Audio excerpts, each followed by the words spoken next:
The end of Credit Suisse. Oh my gosh. I know you guys have heard about Credit Suisse ending. UBS Bank is taking over Credit Suisse. Last week we had Silicon Valley Bank going out of business. Then we had Signature Bank basically going out of business and under receivership. So many changes that I am just like, oh my gosh, we really got to talk about this. I need to go live and talk to you guys about this. So important. Okay, let me get in this car and talk to you because Credit Suisse, the end of Credit Suisse has happened. Oh my gosh. Can you guys believe that? Like, so let's get into that because as entrepreneurs, so first of all, hi, I'm Noelle Randall, real estate entrepreneur, millionaire, mentor, speaker, author, mama five, and so much more. And as a real estate millionaire, a business person, I know how important it is to have a bank, okay, and how much the banking industry really does affect the real estate industry, how it affects our economy in the United States, how it affects so many different things, including other companies being safe. You know what I mean? Because if banks are kind of going out of, going down, or other people have to take them over, that's a really big deal, guys, right? So you watching this is so important. Let's talk about the end of Credit Suisse. How did this even happen? Let me take these sunglasses off for a second and really talk to you guys because this is crazy. I have been here doing this real estate thing for many, many years. I have lots of students and they are going crazy. They're like, wait a minute, this is like the fifth bank. And let's talk about it. There are basically 186 banks that are on the verge of failing because they have a similar situation as Silicon Valley Bank had, as Signature Bank had, and as we were seeing with Credit Suisse. So let's talk about that for a second. What did it mean? So these banks basically have failed because of liquidity, all right? Meaning their deposits that they had, people were coming and getting withdrawals more than what they had liquid.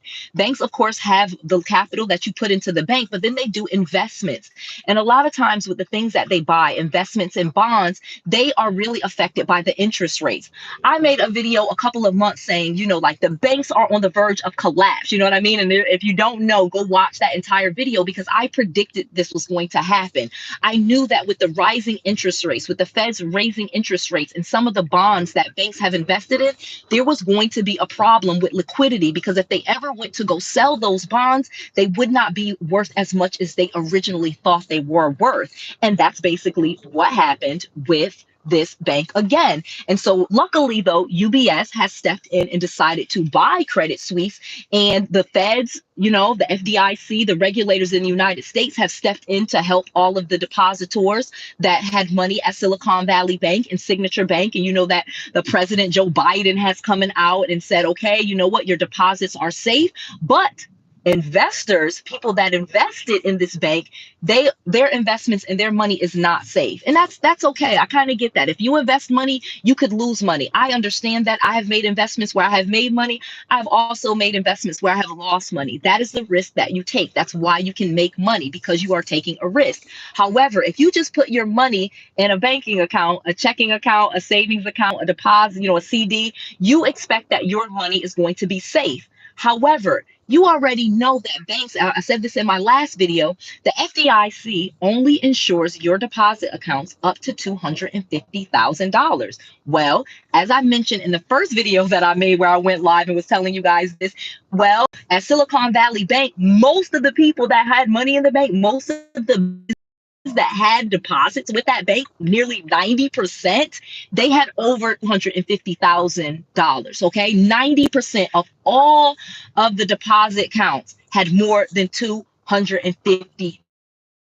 So it's crazy, but that is really good news for most people, because the thing about the Silicon Valley Bank collapse is that it really just did not affect most people. I know everybody was on the news crying about it.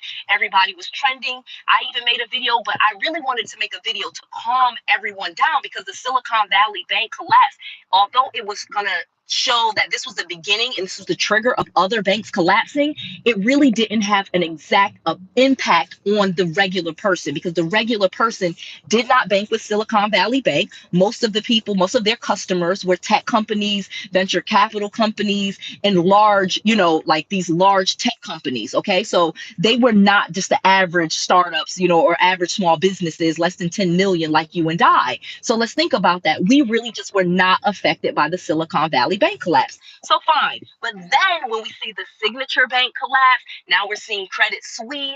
Now we're like, uh-oh. And then we're finding out there are nearly another 190 banks that are in the same situation where they could be failing. Now it's time for us to start thinking. We have to start doing something. We do not want to be a victim of this, because guess what else happened?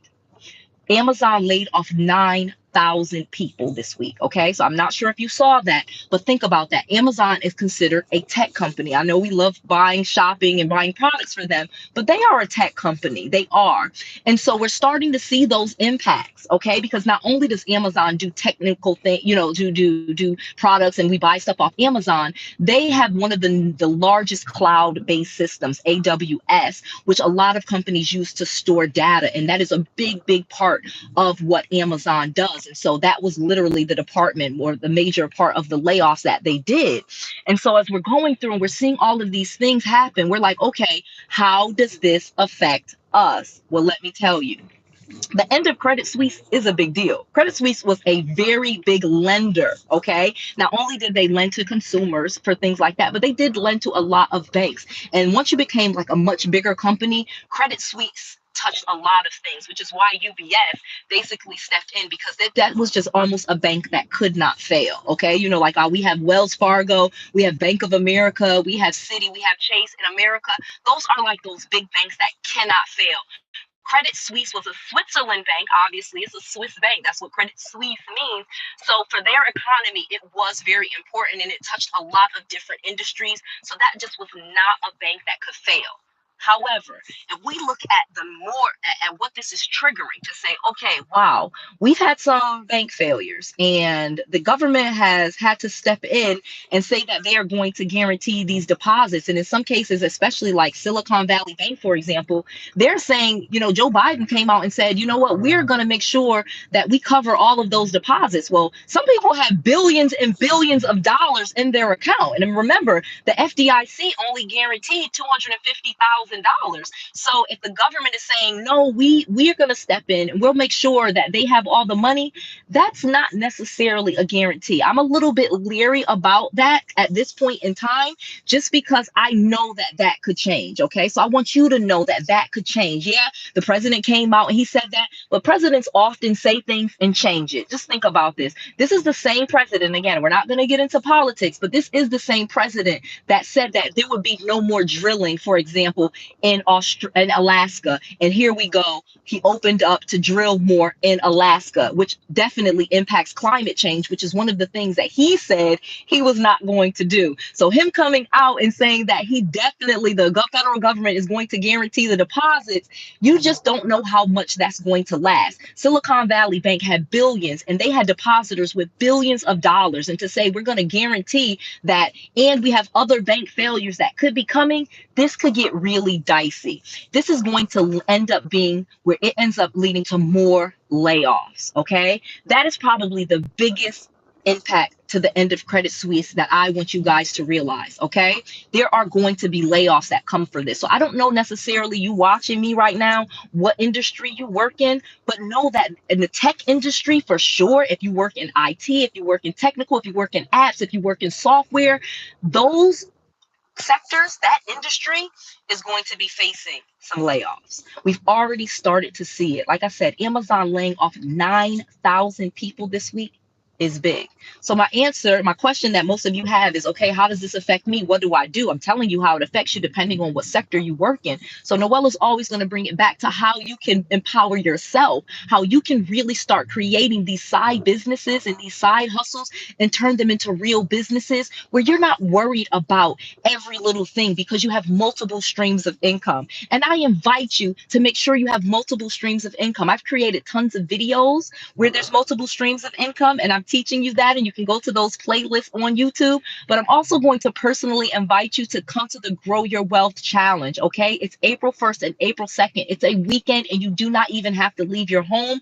I'm going to be teaching you on business credit, on business funding, on rental property, and how we get rental properties for pennies on the dollar, where you don't need a bank, you don't need a lender, and you can get these assets so that you truly can grow your wealth. Go to noelleschallenge.com and get your tickets, okay? Come to the Grow Your Wealth Challenge. It's super inexpensive. And let me teach you how to grow this business so that you are not worried about all of these bank collapses. You are not worried about getting laid off. You are not worried because you only have one stream of income. Let's focus on creating multiple streams of income. Let's focus on making sure we have good personal and good business credit so that we can get all of the funding that we need so that you can buy cars, homes, and everything that else that you need in your business's name and protect your personal assets, protect your personal credit, and really just start to enjoy your life. One of the things that I absolutely love about being a successful entrepreneur is not only do I get to teach you and I get to come over here and tell you all of what is so important, but I get to tell you what to do in these situations because I fixed them. You know, I was a victim in the 2008 recession. I ended up in my parents' basement. I had to file bankruptcy. I had multiple foreclosures. I lost my job. I had bad credit. I was a disaster. Okay. And to go from 2008 bank and broke and bankrupt and all those other things to in 2018 to being a multimillionaire, I have learned a lot. Okay. And I want to teach you all of those things because you truly do not have to be a victim to all of these bank failures, and there will be impacts to the normal person. The richer you get, the more protected you are from these things, and you have to grow your wealth. I'm not talking about rich where you win the lottery or you get just a little bit of money. I am talking about wealth. I am talking about real estate portfolios. I am talking about having lots of assets, stocks, bonds, mutual funds, multiple streams of income, and just living the life that you deserve. Okay. So the End of Credit Suisse is big, but you can fix that by going to noelleschallenge.com. Okay. That is the first step. Start investing in yourself. Start investing in yourself and stop worrying about what can happen because you can fix it. I know you can. I just want to make sure that you have all of the resources, all of the tools, and all of the knowledge that you need to be successful. This is Noelle. To your success.